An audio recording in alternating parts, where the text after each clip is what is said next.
You know, I've been involved in a number of homicide investigations, and it takes time.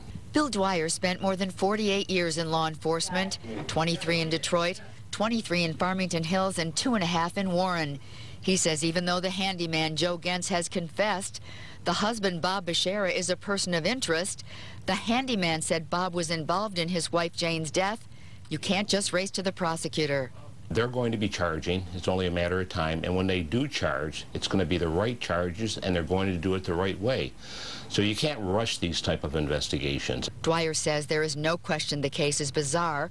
All of the sex-related stories about Bob, 2 searches almost 2 weeks apart, and Gentz saying he did it at gunpoint in the garage. What about that? I think they're looking at the credibility of the confession that Joe made.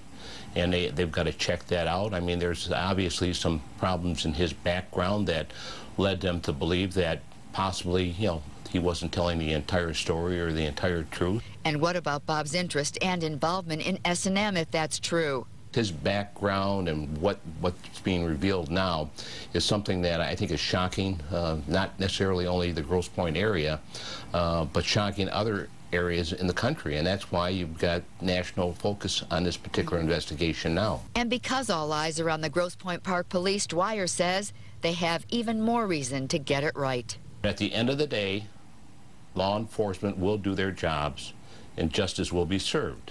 And Dwyer says it is better to take the time and get it right than rush to some kind of judgment and get it wrong. In Grosse Pointe Park, I'm Cheryl Choden, 7 Action.